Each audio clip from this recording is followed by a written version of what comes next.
and we're gonna start as my thing here. I'm at home. I made it back to the house. Came home early, so update on my leg's getting better. Knee did goofy stuff on Thursday.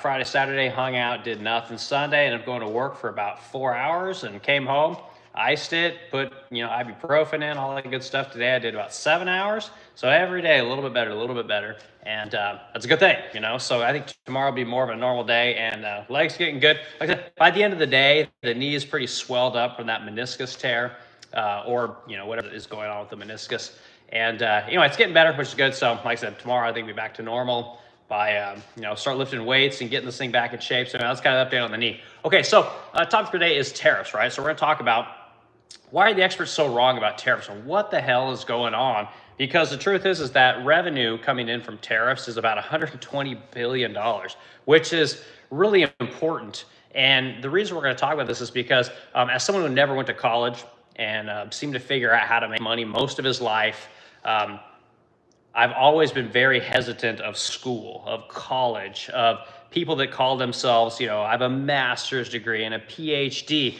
And I've been on record, I'm very biased in this sense, because I did okay. And I'm not saying that I'm representative of everyone, because I'm not, but point is that never graduated high school, figured it out, And the key, I can tell you guys, is just busting your ass. And I've said it, I didn't say, everyone said it. Half of making it in life is just showing up on time, right? I'm a firm believer in this, and it is not difficult to make it in life, but the truth is that most people don't really want it that bad. And I'll talk a little bit about that as well if I remember to talk about it. But the point of the conversation today is talk about tariffs. And again, I'm home today, which is awesome. We get the nice views outside, and anyway, it's awesome. I like being home. But anyway, okay, my name is Derek. Welcome home. There's Splendid Crow here in St. Louis, Missouri. We're a small furniture boutique company. We do about 500-ish pieces a year, and probably do a few more this year. We got a small 7-figure business. We got about 8 employees, and business is pretty good. Furniture business is really good right now, and we're making money, which is good. We're bringing in revenue, and truth is that we hope to keep bringing in revenue because it will slow down in the summer, but hopefully we'll have enough cash on hand that we won't have any cash issues in the summer, and we can carry that into winter. Winter is generally when we make the bulk of our money. But of course, that's around the Black Friday time. But then it gets real slow come in December, So hopefully we'll keep stacking this cash that we're stacking right now, and again, carry us through the slow patches this year. And by the end of the year, we'll get to make some money, which is kind of the name of the game. So anyway, talk for today. Why are experts so wrong about tariffs? Okay, so and again, I never graduated high school. I don't know nothing about nothing, but I'm going to give you some basic understanding about tariffs. And you guys, if you're in the stream, hit the like button, add to the discussion. Tell me what you guys think about this. Am I wrong? Am I right? What am I missing? Because I'm genuinely curious. Okay, so here's the deal. Here's the quick and down and dirty about it. Okay, truth is that tariffs are not inflationary, and we've heard this from every expert known to man, no matter what news agency you listen to, right? Jerome Powell, the Fed, has talked about how he can't lower rates because he's worried about tariffs causing inflation to come in, and they're always worried about the thing that's coming up, right? It's not the thing that's happened. They're worried about the thing that's coming up, right? They want to instill fear, right? Fear and doubt and stuff like that. So I talk about tariffs a lot on the stream because I'm an importer, right? I import hardware from India, and I talk about how tariffs really work and what all these experts get wrong about tariffs. And the main thing they get wrong is tariffs are not a 1 + 1 = 2 scenario, right? So if a tariff goes up 50%, it doesn't automatically mean that the price of a good is going to go up 50%, right? There are tons of people within the production stream that will eat that tariff, right? So that the end consumer will continue to produce that product, right? If you raise your prices a ton due to tariffs, your shopper will no longer shop with you. And that's just the reality of a tariff, okay? Now, how does it work when you're in the furniture game like I am, you're in the paint game, you're in the hardware game, okay? Here's how it works, okay? And then I'll make this really quick, and we'll continue to discuss why the experts are wrong when it comes to talking about tariffs and inflation, okay? So here's how it works. So when I sell a piece of hardware, like say I sell that piece of hardware for $100, okay? Truth is that I'm not the only person that has to deal with that hardware. I don't just buy something and then sell it, which is actually how a lot of things operate, but there's a lot of things that go into the production stream on something. So basically, basically, when I buy a piece of hardware, I'm buying it from a person in India who is selling it, right? Well, he's not actually the manufacturer, right? He contracts out to other people, right? So he's actually getting it made from somebody else, right? Well, that company doesn't make brass itself. That company pours brass, makes molds and things like that. So they're buying that brass from somebody else, okay? So what happens is, say you got 4 people in that stream, right? You got me, you got the guy I buy it from, the guy he buys it from, and then people that actually have the ore, the material, the brass, right? So you got 4 people in that chain.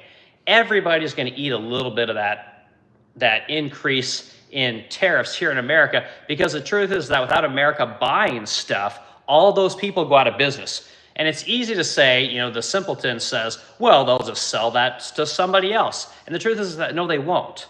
They will not do this. And this is the thing that people have not understood about the American consumer, right? The consumerism that we have here. It is rivaled by no one. We buy so much stuff here. We are taught to buy things from very young. Like, we have a very consumer-driven economy, and nobody is going to take their business someplace else and make the same amount of money, right? And here's the other thing that people don't talk about. When people say, you know, ignorant stuff like, well, they'll just sell it to somebody else. The truth is that you can't sell your product for the same amount of money in another country as you can sell it for in America. You just can't, you know, and you can't sell the quantity you can here in America, right? So everybody that is in business in the rest of the world understands that, except Americans. Because the truth is that we don't have enough people in America that run their own businesses, which is why I do this stream, right? I'm always talking about how you can start a business, and I talk about furniture making, I talk about painting, right? Because those are my businesses. But you can do all of these things as someone who doesn't have a degree, doesn't have a shit ton of money. Like, you can do all of this stuff, right? But these experts are going to put fear, uncertainty, and doubt in your head every step of the way, because they want you working for somebody else. They want you poor. They want you thinking that you don't have a way out, you know, and I'm telling you, you do it. And again, I don't sell nothing. I don't do this to make money off people. Like, my job is to sell furniture to the richest people in the world. That's literally my job. That's what I do. And there's nothing special about what I do. You can do it too. Anybody can do this, okay? So let's look at comments real quick and we'll continue this discussion. All right, people coming in. Miriam Noe. Wow, that's a long name, Miriam, but love the name Miriam. Hello, good to see you. I'm glad you're here. Contribute to the discussion if you can. So we got, who's this? Caitlin, I don't even know how to pronounce your name. Hello, good to see you. Detroit Prod's in here. So you grab cam for Lamar, and I don't even know what the hell that means. But anyway, okay, so back to the discussion on tariffs. So here's the thing. So what we have going on today is that you've got what are supposed to be the smartest people in the world basically telling you that tariffs are inflationary, okay? And here's the basic test, okay? The truth is that you have to understand what inflation actually is, right? So basically the textbook definition of inflation is not, you know, somebody puts a tariff on something and therefore prices go up, that equals inflation. That's not the definition of inflation. Inflation is essentially too many dollars chasing too few goods, right? And this basically means that if everybody has the same amount of money and they can all purchase they all have access to all the goods, right? There's a finite amount of people that can make stuff, right? So if everybody has access to the products that we make, we have to raise the prices because we can't possibly produce enough for everybody to consume what it is that we purchase, right? So the other thing you need to ask yourself is, if tariffs are inflationary, right, and when Jerome Powell says that he's waiting for the Trump administration to signal the end of tariffs or to see what tariffs are going to do, Trump can reduce tariffs or take tariffs away with a snap of his fingers, and they just immediately go away, okay? You cannot do that with inflation,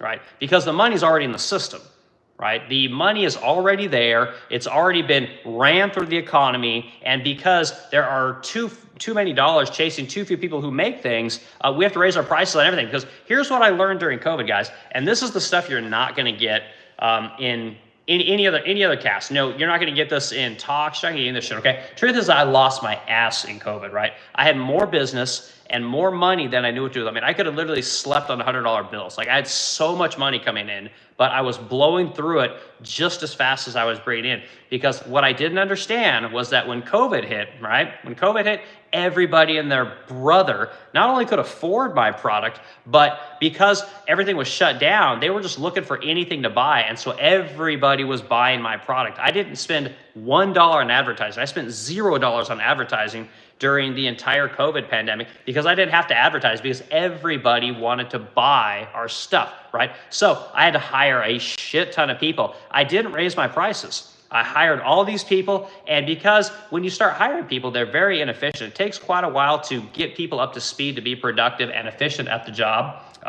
I was just paying out gobs of money in overtime trying to make schedule, and trying to fulfill all these orders. I was paying whatever I had to pay in order to get furniture in, to hire people, to deliver furniture, whatever I had to pay for 26-foot trucks. I mean, just whatever I had to do, I lost my ass, right?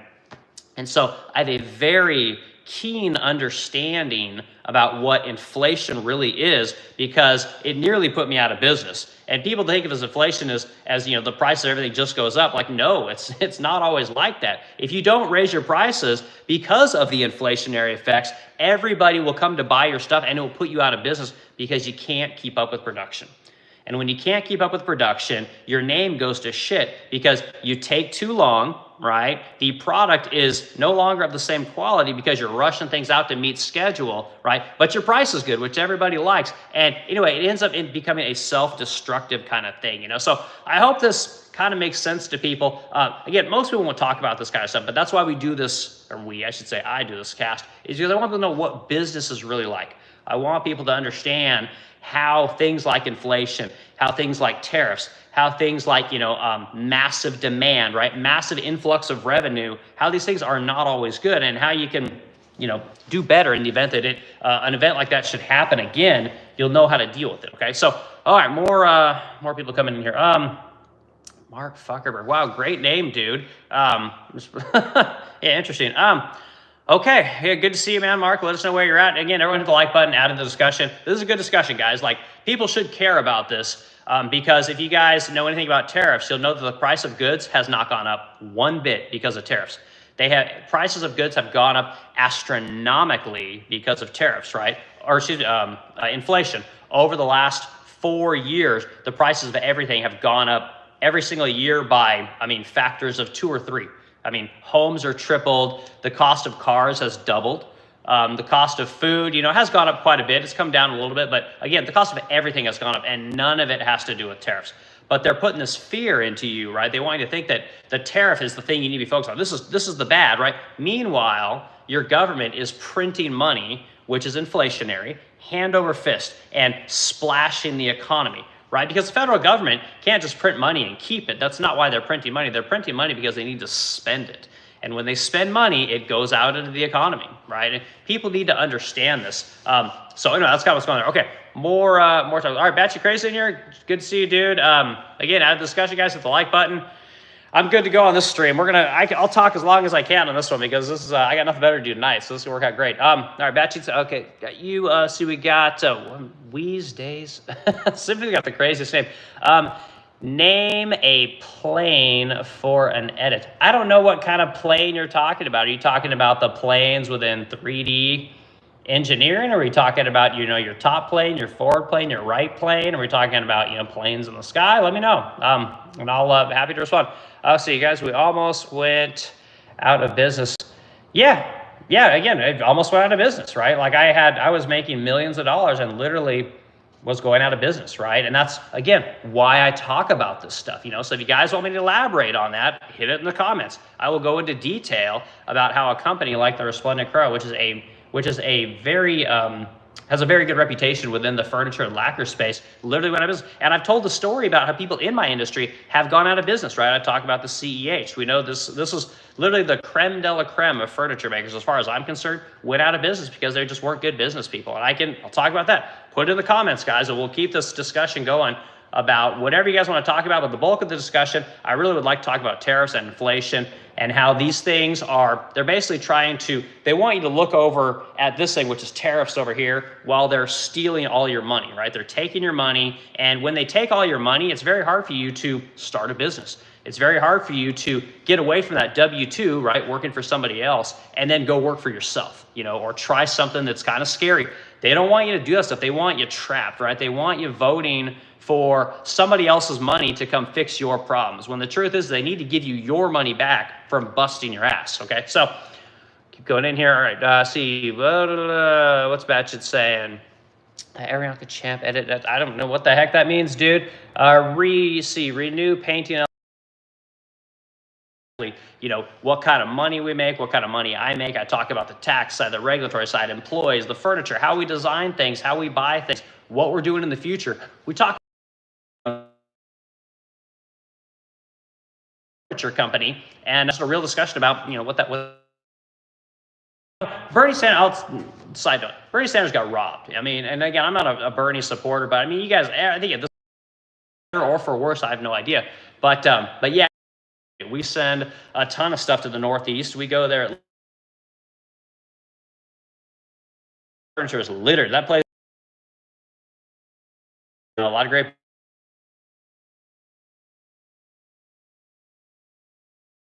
Again, guys, contribute to the discussion, hit the like button, and we're just going to keep on going.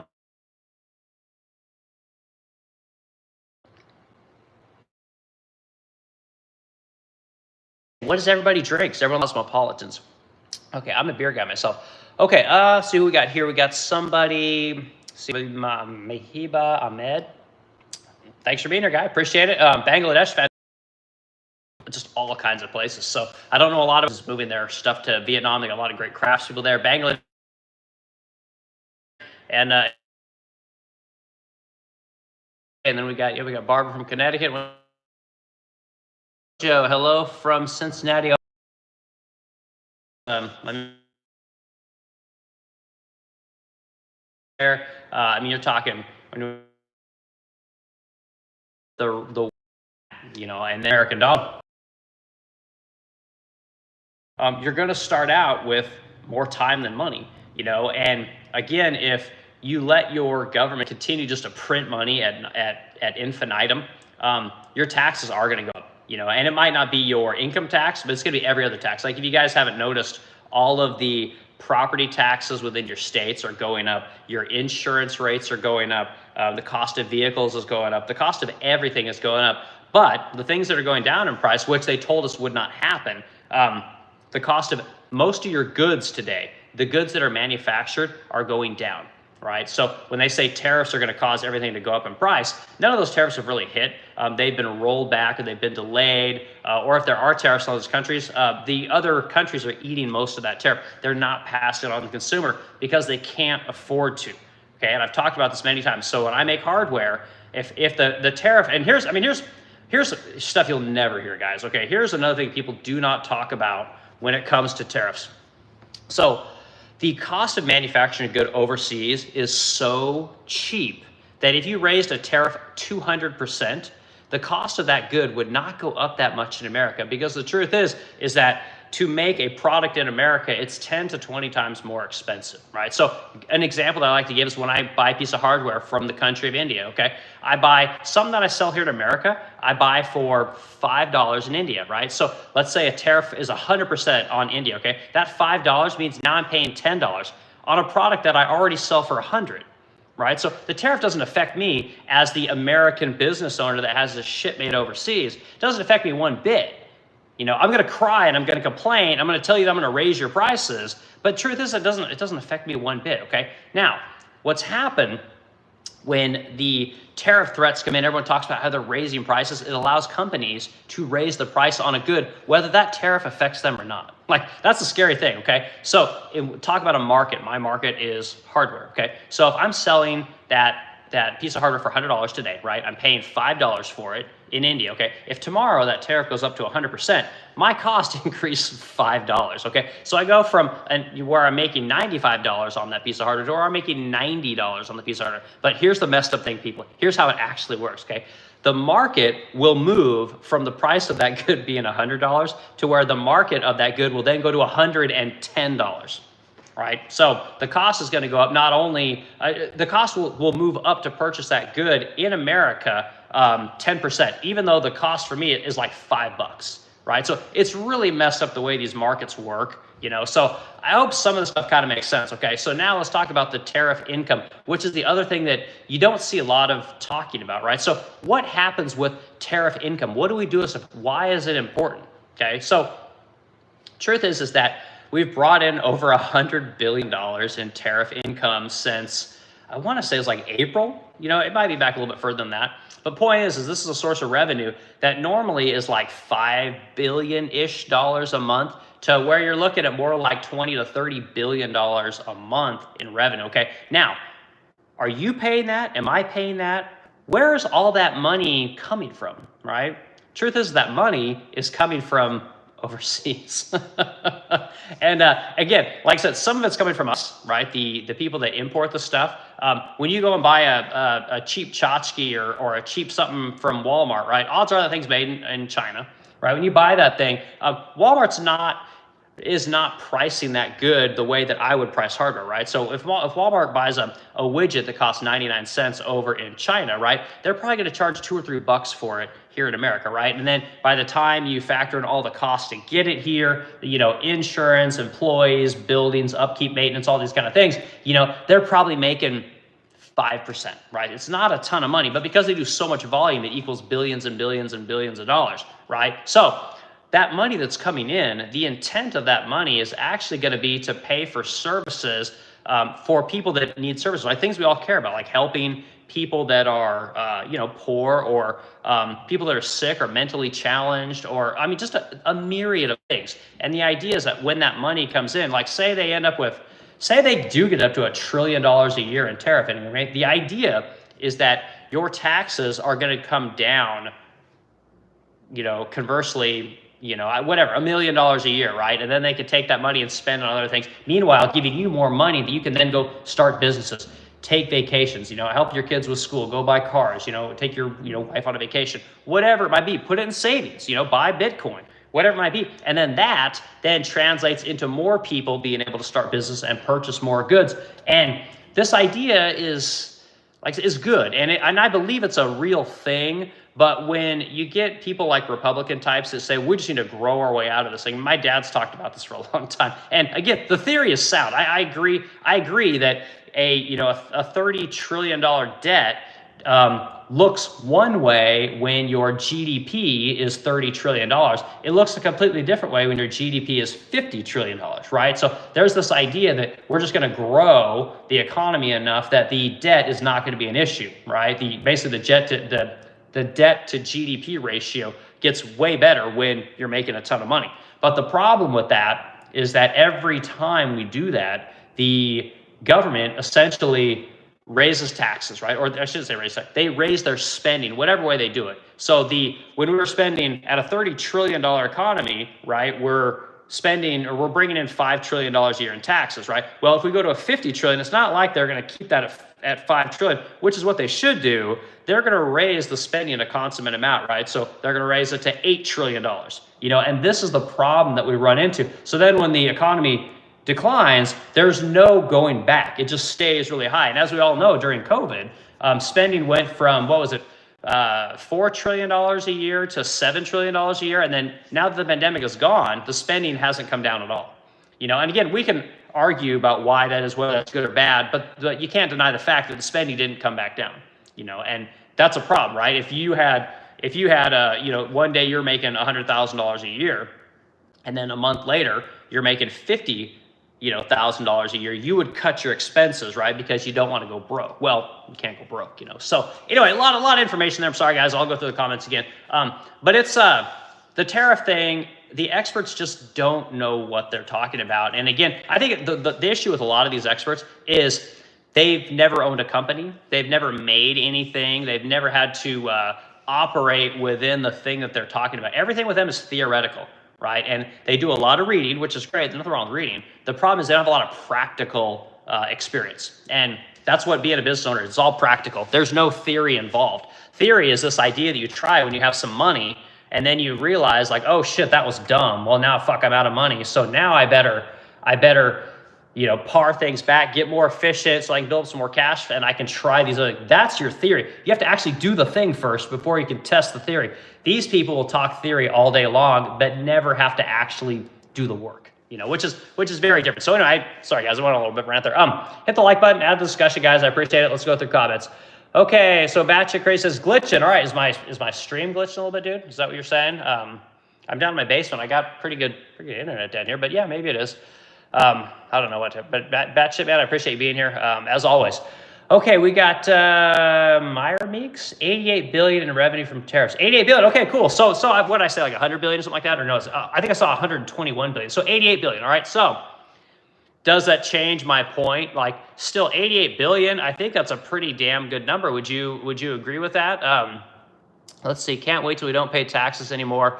Yeah, and then that'll never happen. There's a lot of talk in the state of Florida about getting rid of property taxes, which is pretty cool. I don't know, every state could do that, but in a very touristy state like Florida, maybe get away with that kind of stuff. I used to live in Georgia. I get on Florida all the time, man. Beautiful state. So yeah, but I don't think we're ever not going to pay taxes. It just would be nice to, basically, you get what you incentivize, right? All right, dude. Well, hey, thanks for the comment. Hit the like button. Add a discussion some more, please. All right, so yeah, so I already read your, so yeah, can't wait, don't have to pay taxes anymore. The funny thing about taxes is there's a great meme that's going around where right now we're paying like an average like 40% of our income. And by the time you factor in all your taxes, I bet it's well over 50%. But we're paying this and we do it every year. Inflation goes up year over year. The cost of everything gets crazier. The later generations, like I feel so bad for them. They can't afford nothing. And it's really sad. But we fought a war over a 3% tax on tea. You guys remember that? So yeah, it's very interesting that we haven't pushed back at all. We've got too many people that are just like, yeah, stick it in my ass. I don't mind, like whatever. Like it is what it is. Or they get a little bit of that, what do they call that? YOLO and doom spending, all these kind of things. They just put up with it because what else are they going to do? Like they're screwed no matter what. And I feel bad for those people. I feel there are days when I feel that way too. I'm just like, F it. I'm just going to go blow a bunch of money because what does it matter? Like cost of everything's going through the roof. I mean, the only thing you can do is to make more money, right? And you got to just bust your ass day in and day out as hard as you can. And we do need to talk about that. Like we got way too many people in this world that not only do they not want to work very hard, but they don't want to do the bare minimum. And that's, again, not a popular thing to say. I get it. But I've hired, 50 to 100 people in my day, and I've fired a lot of people. And most of the time when you fire people, it's just because they don't know how to operate in the workplace, and maybe it's my area, because I do hire from the lower class of people. But the idea is that, those people are in our area. We want to give those people jobs. And we really want them to be able to, grow their skills and make money and buy new cars and apartments, houses, kids, all that kind of stuff. And when they can't do that stuff or they refuse to do that stuff, it's very hard to feel sorry for them. I mean, it's just over the years, you become a little bit callous, so that's a whole other discussion.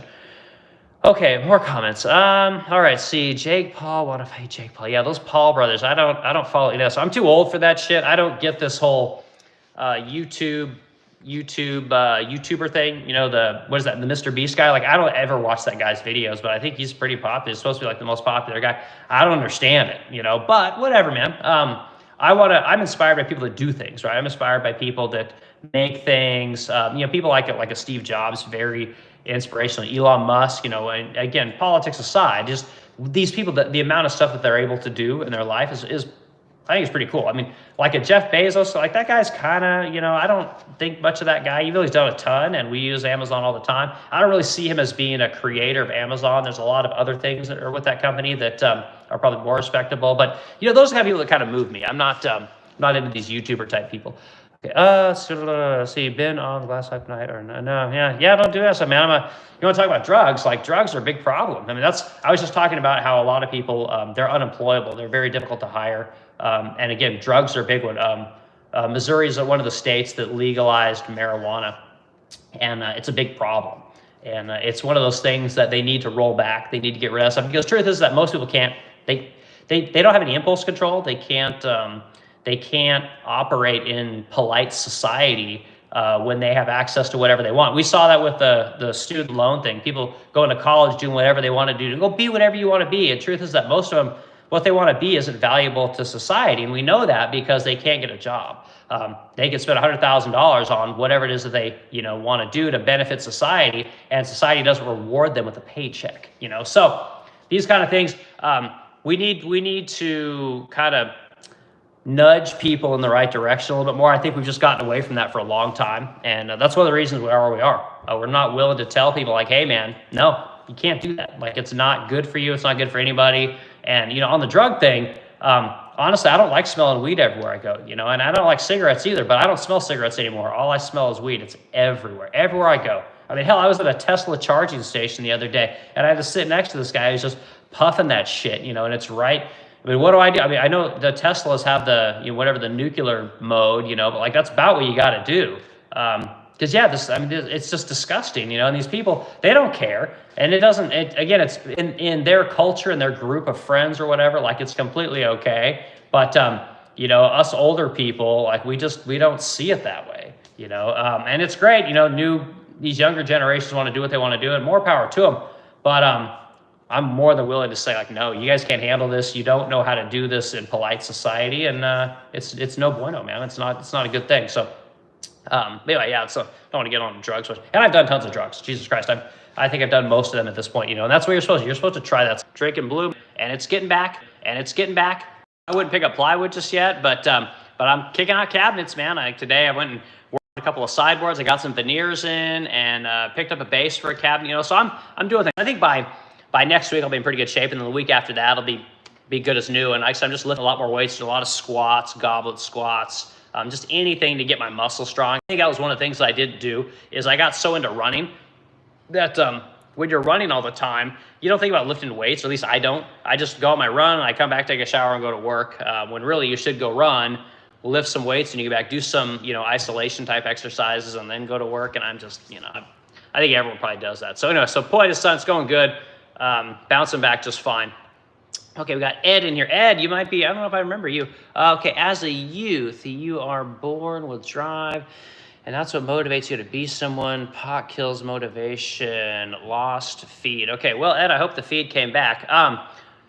So as a youth, you're born with drive. So honestly, dude, I don't agree with that one bit. And not to say that's not, I hope that's the case. I would really like to think, but here's my rationale for that.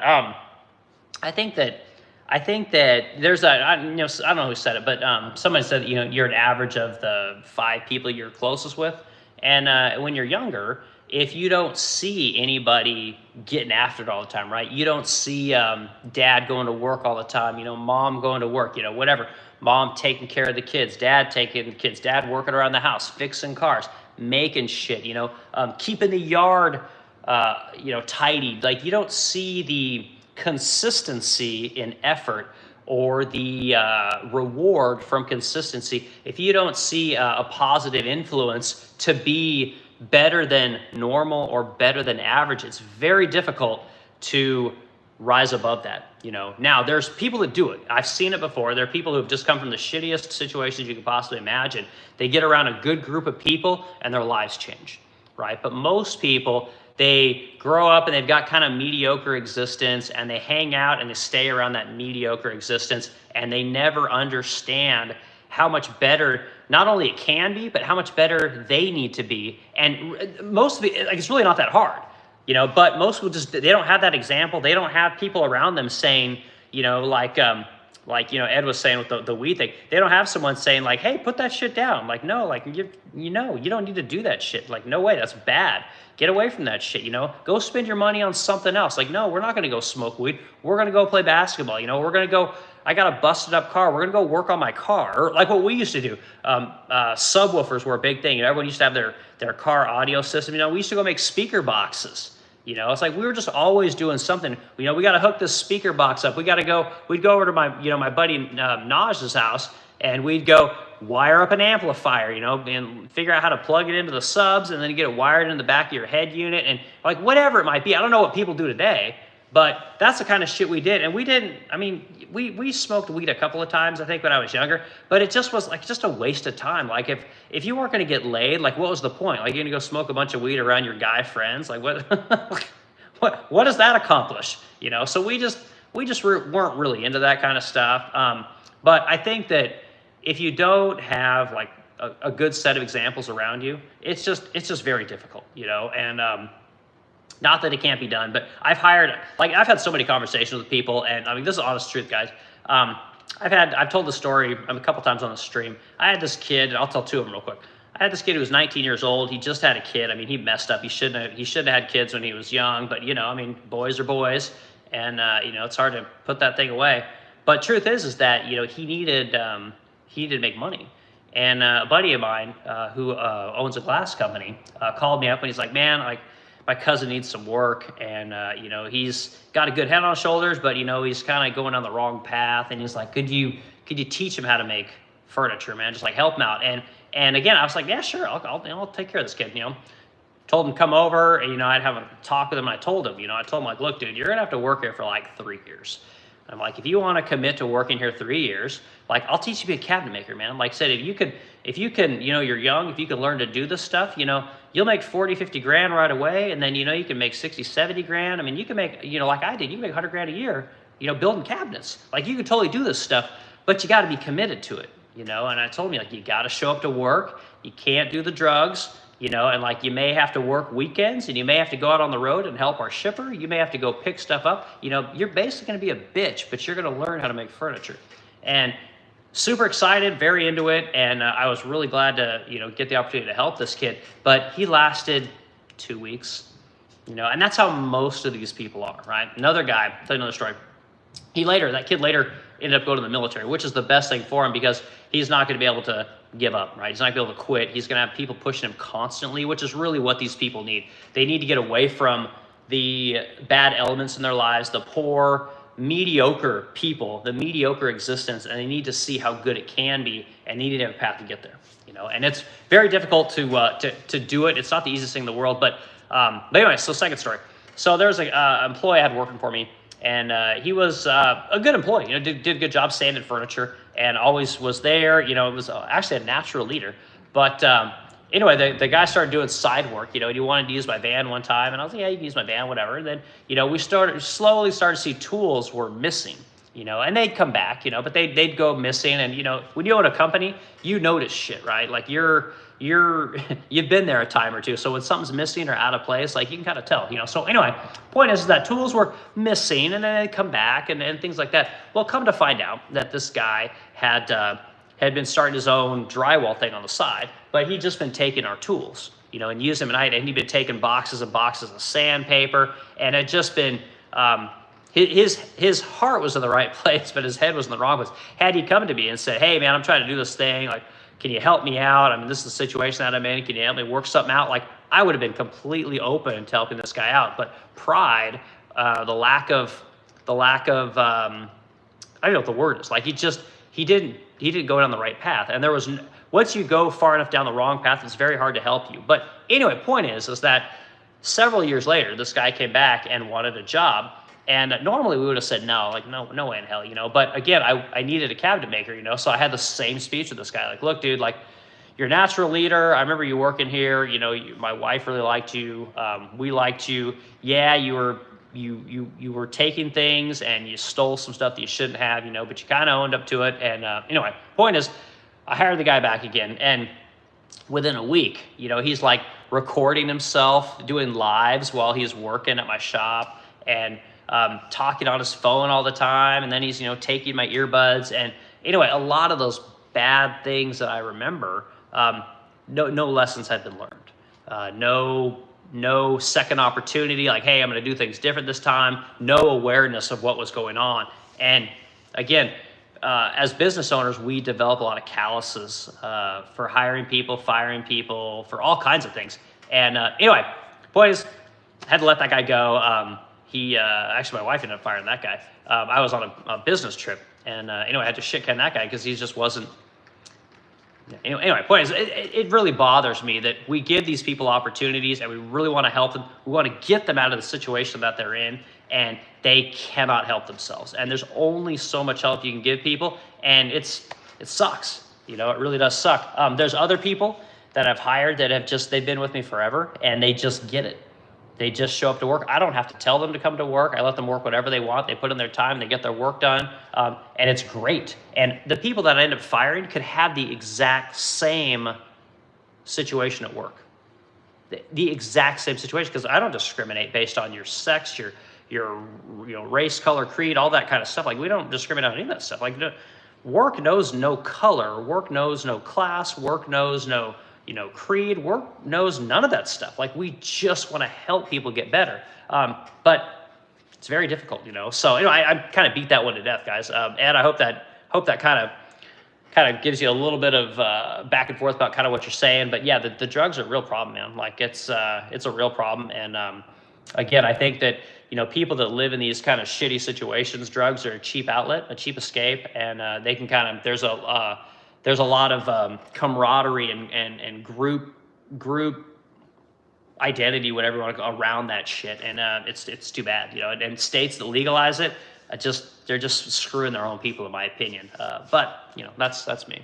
Okay, wow, a lot of comments here. Okay, so we're continuing on. Okay, so it says nothing.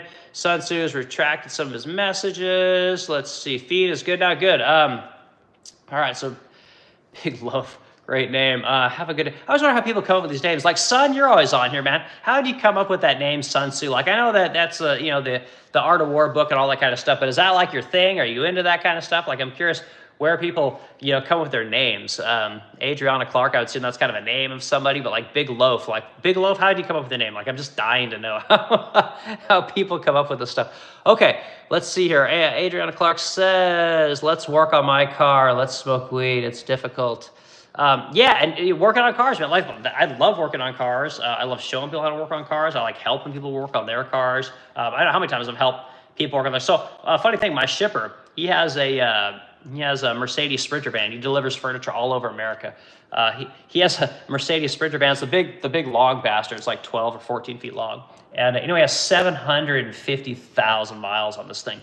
And a couple times a year, he brings it over to the shop, and he just jacks that thing up and starts replacing things. Like, he's replaced steering racks, all the shocks, you name it. He's replaced everything on that thing except the engine and except the transmission.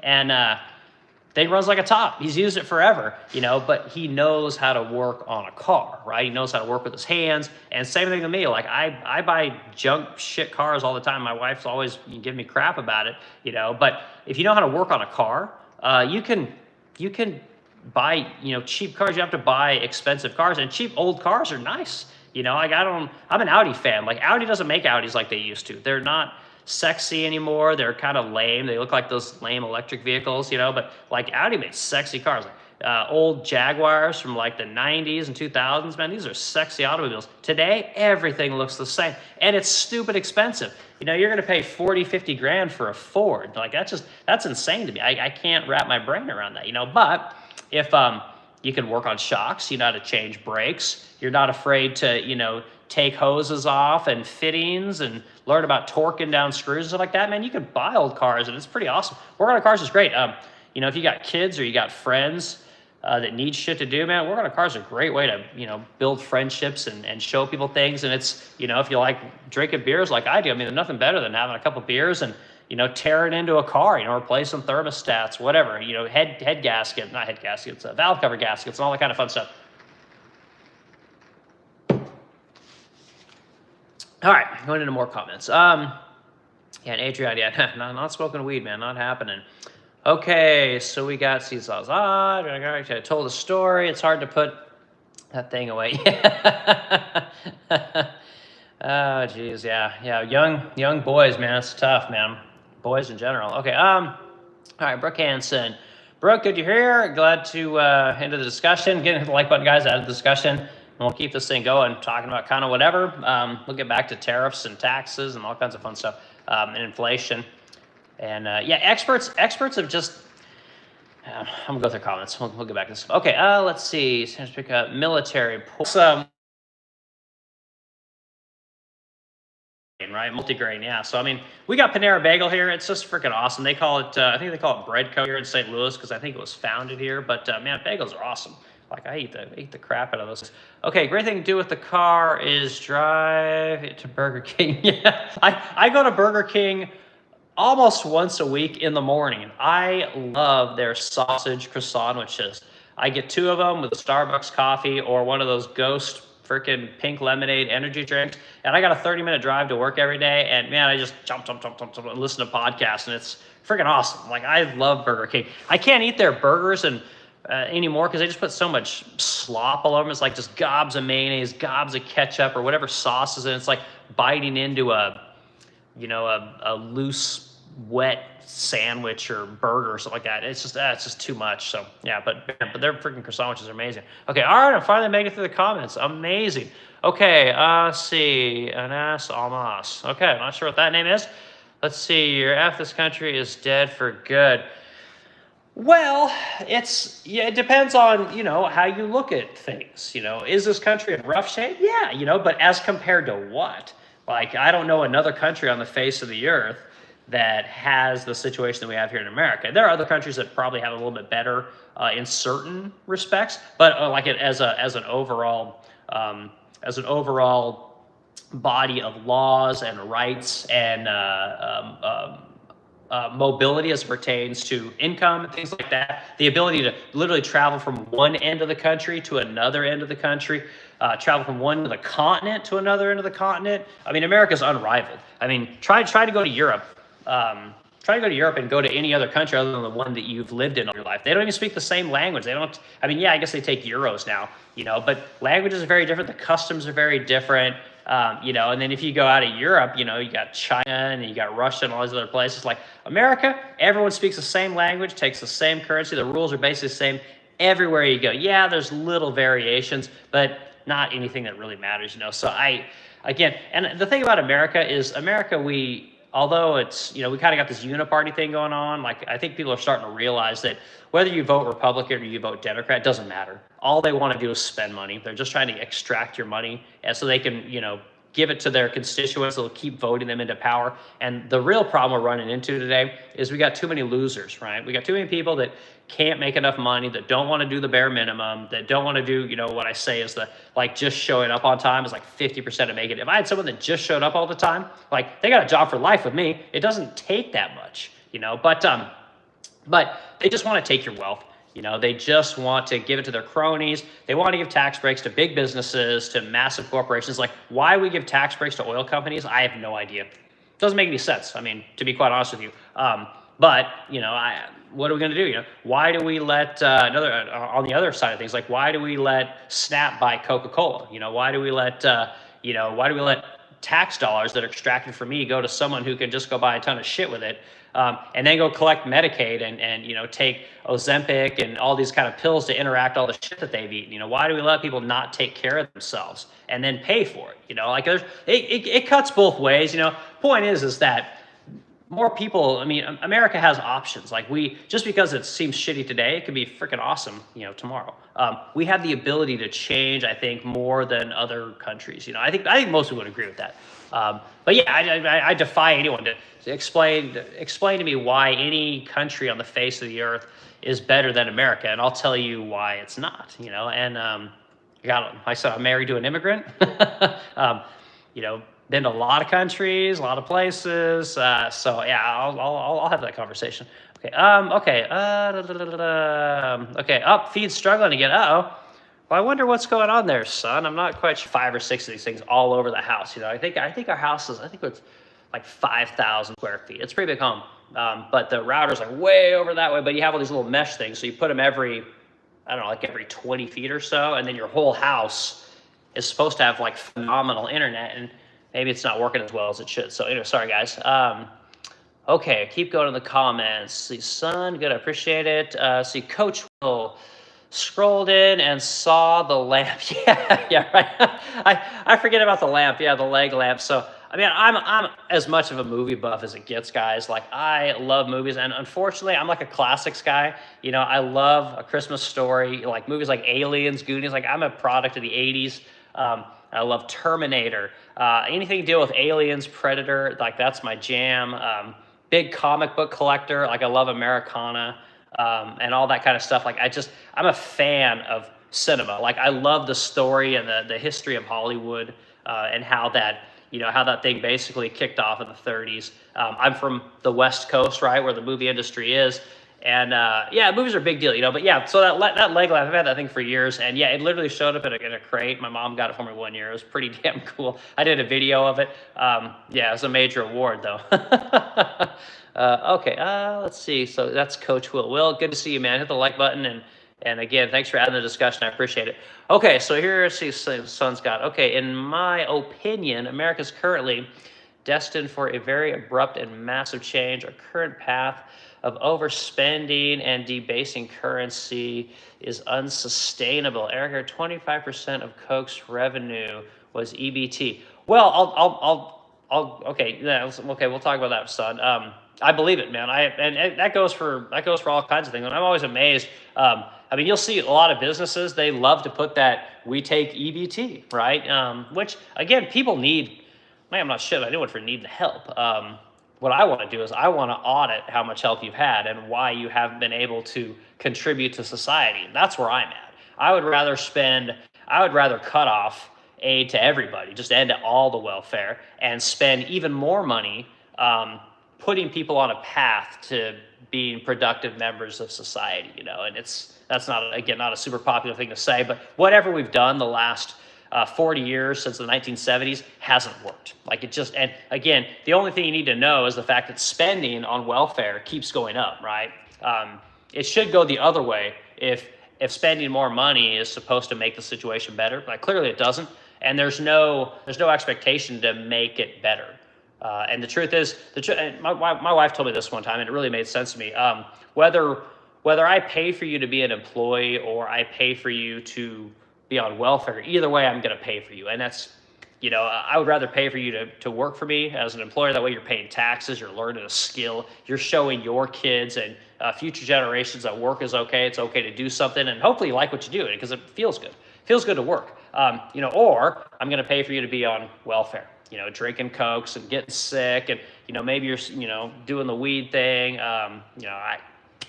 So anyway, so yeah, I agree with you. The funny thing about Coke, and I've told this story, son, you probably heard this before. Like I said, I've worked in the private jet industry for a long time. You would be blown away by how many private jets Coca-Cola owns, right? They've got a hangar in Atlanta, Georgia that has, I want to say it was 4 or 5 planes last time I was there. They also have one out on the West Coast. So this is a company that sells sugar water. It's basically subsidized, if you're saying this, 25% by people like you and me, right? Like, we're never going to own a private jet, but we're basically filling the coffers of this company so that people can buy shit that really isn't good for them, And I drink Coke all the time. I love Coke. But I also run, I was running 30, 40 miles a week. My whole room, and if you can see my room, it's nothing but, treadmills and bikes and weights and whatever I got to do to, keep my ass in shape. I don't use healthcare. I don't have healthcare. I haven't had healthcare for forever. I busted up my knee and I fixed my own knee. Like, it's not a problem, But my point is that, yeah, we're paying for these companies to be subsidized by taxpayers, for selling something that is not good for people at all. And it's no bueno, man. So, other thing you're saying is, see, the currency destined for a very abrupt and massive. Yeah, so yeah, I agree, man. And it's I don't know how we fix it, son. Like, what do you? Like, part of the reasons that I was talking about tariffs today and experts is because all aren't experts at all. Like, they're just, I think they're bought and paid by billionaires. No one has any money to. When you print money, company against restoration hardware, right? Why would you want to do that? And the truth is that you would. It's competition for everybody, which is literally how prices are brought down. It also creates more prosperity for people. Point of view, because truth is that even when it's on the street right now, still make 70 grand. There's not a person in here that would want to work for somebody else. Chart your own course, right? Really good, and it creates a kind of dignity and self-respect. Any other situation, it's something that dollars to go to college and learn something that nobody cares about, but they won't give somebody with a really good idea $100,000 to go try and start a business. You know, I don't know why that is. You know, I don't know if it's because we can discharge our businesses in bankruptcy, and you cannot discharge student loans in bankruptcy. I don't know if that's the only reason that happened. Like, I don't know what that is, man. So, but yeah, man, America's in trouble. If we don't stop this spending thing, like, we're in deep shit. I know Elon Musk has talked about starting a third party, and that's actually really good. Like, we've had other parties like the Libertarian Party and the Green Party and all these kind of things, and they don't get many traction because like any party, they can have a couple of good ideas, but they're full of wacky ideas also. And truth is that a lot of people, they want to have an opinion on everything. And truth is that you don't need to have an opinion on everything. Like, just stick to what really counts, and then, you know, fuck everything else. Don't worry about it. You don't have to have an idea on everything, because that's how they get you, right? Then they'll just drill down on that one thing that you don't have a great, well thought out understanding of, and they'll just beat you down with it, and they won't even talk about all the other stuff that you are, you know, crushing it on, you know. So it's we'll see what happens. Maybe Elon Musk will create a party that people will flock to, and maybe we can get this uniparty out of here. Because I mean, that's really what it boils down to, guys. Like, you got to stop the taxes, you know. And people will say, well, what are the poor going to do? And the poor will figure it out, you know. And again, if you work hard and you get to keep more of your money, well, guess what? You can do more things with that money. This idea, honestly, I don't think people are voting for this stuff. I don't think that the bulk of Americans today are voting to have taxes extracted from people, so that they can have EBT, and they can have Section 8, and they can have, you know, tax breaks for their oil companies and their, you know, Amazon and Microsoft and all these massive companies. I don't think anybody's voting for that shit. But for some reason, we end up having to give these people all these breaks and all this money. And I could be way off, but I don't think the people are voting for this stuff anymore. And I think the internet's really going to help to kind of put a spotlight on this. But what they do, and they're very clever about it, is they basically give you like 2 or 3 choices, but they're all bad choices, right? So you're basically forced to make a bad choice. There's no making a good choice, you know. And you can see it in this big beautiful bill thing that they're talking about right now. Like, this thing's a clusterfuck. Like, it's the as someone who thinks that we shouldn't really pay a lot of taxes. I think this thing's disgusting. Like, the Republicans are just as disgusting as the Democrats, and Trump wanting to basically not blow up the budget, but add to the debt limit, like something like $4 or $5 trillion. Like, that's inexcusable. Like, it doesn't negate everything that guy's done, but it wipes out a lot of it. Because, I mean, it basically means you're full of shit. And what they'll do is they'll say, well, you have to govern. Like, no, you could actually shut the government down, and you could just stop collecting taxes. You could stop paying taxes. And they'll say, oh, well, seniors, they always go to seniors, right? Or they go to the poor, you know? And again, like, you tell me that seniors are going to trade, especially like old people, they're going to trade the sanctity of their country for Social Security. Like, I just don't buy it. I don't buy it at all. Like, shut the whole thing down. Like, I'm completely okay with it. We don't need to be paying all these taxes, and we're just blowing money. If you really care about issue, like, you know, there's, you know, they talk about the NPR and the Planned Parenthood and all those kind of things. Like, if you're into that stuff, like, again, if you don't have to pay as much taxes, like, put your money towards those things. I think that's great. You know, spend your money on whatever you want, but when you make the taxpayer pay for it, it better be something that benefits everybody. And it better be something that most people agree upon. And there's very few things that most people agree upon, and that's how it should be, you know. So anyway, that was a long one. Sorry, son. Okay, I just saw McDonald's. Yeah, I'm sure McDonald's does too. But believe it or not, McDonald's actually pays their people pretty well. I think the starting wage here for McDonald's was something like $17.50, and I believe you get benefits if I'm not mistaken. So they're getting up there, man. I went to freaking Five Guys the other day, $34. I was disgusted. I will never go back to Five Guys. And that's someone who sells really expensive furniture for a living. I got a burger fries, regular fries, and a milkshake, $34. Like, oh my God. So anyway, okay. Okay, see, JD01's in here. JD, good to see you. Hit the like button, man. Add the discussion. We're talking about all kinds of things today. Like, I'm just hanging out with everyone, drinking beers. I messed up my knee the other day, so I'm not bouncing around like I normally do. I'm just shooting the shit with everyone. We're having a good time, and it's been a good discussion, man. I got a lot of activity tonight. Okay, let's see here. Sun says, I think if we solve some core issues, everyone can thrive. We're honestly done so terrible as a country for so long. And the Federal Reserve balance the budget. Some things are common sense. Yeah, and I think that's a great place to start. Like, it should be easy to balance the budget at this point. You know, like when Trump was asking for I forget what he wanted to raise a military, but like, why? You don't need to. What are we doing raising, you know, again, because you can, you know, jerk off as being a great military guy. Like, I don't understand why anybody feels like beholden to that voter base. Like, just keep it as it is. You don't have to raise at all. Like, just keep it what it is, and you'll do great. You know, and anytime they want to raise anything at this point, it makes no sense to me, because we raised the spending because of the pandemic, you know, which, again, like it or hate it, they think it was the right idea or the wrong idea. At least you had something there, right? Pandemic, everyone's saying, oh, we had to send checks to everybody, whatever. Like, you had to spend all this money on response, blah, blah, blah, blah, blah. That's an expense. You know, I can understand needing to print some money or raise taxes or do something because there's something there. But now there's no threat.